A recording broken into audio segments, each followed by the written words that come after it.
Music, friends, and drinks. This might look like a typical bar, but there's one thing missing: alcohol.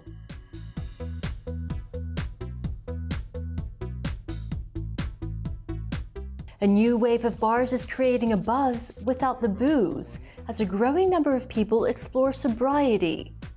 Millie Gooch is one of them. She's been alcohol-free for more than 3 years and founded the Sober Girls Society. When I drank, I found the next day I had really bad anxiety that would last kind of 2 to 3 days, and I realised that the alcohol in general was having quite a big impact on my mental health. There isn't one part of my life that hasn't been positively impacted by not drinking. So whether that's my physical health, my mental health, my finances, stronger relationships with my friends and family, I just feel like I enjoy life a lot more. Global sales of non-alcoholic drinks are surging. Market research firm IWSR says the category is growing ahead of its alcoholic counterparts. Last year, even throughout the pandemic, no alcohol spirits grew at around 30%, whereas globally the spirits market fell about 7%. And equally in beer, you've got no alcoholic beer, in particular things like Heineken Zero, growing at double-digit rates, whereas the beer market last year also fell significantly. The largest category in the no alcohol space is beer, which is sort of over 90% of the volume of no alcohol products. Abstinence challenges like Dry January and a growing interest in health and wellness are behind the trend. I think this was a trend that existed prior to COVID, and I think that COVID just accelerated it. We've just seen people become more and more aware of what the different effects of foods are on their body, what alcohol does to their body, how they feel the next day. People are just more aware of these things.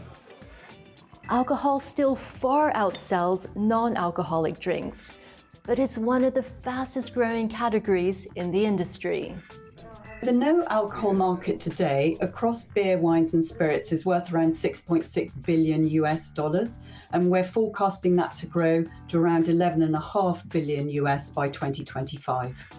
We very much believe that the no alcohol trend is going to continue.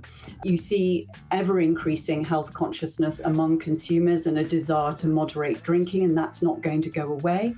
We also see increasing investment from the major spirits and beer producers in particular, who see this as a key growth area for them.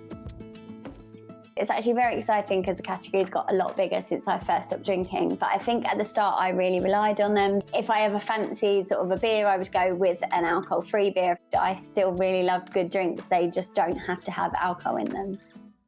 It's not just people who've quit drinking entirely who are indulging in a non-alcoholic drink. They're catering for the trend towards moderation. 75% of people that come into Sands Bar on a regular basis do not identify as being sober or being in recovery. A lot of people just want to drink less. A lot of people are just wanting to socialize without having the hangover, or without having any alcohol or less alcohol.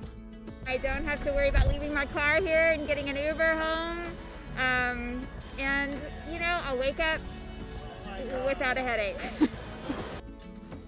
For some, it's about moderation or a healthier lifestyle. But for others like Millie, it's a new way of life.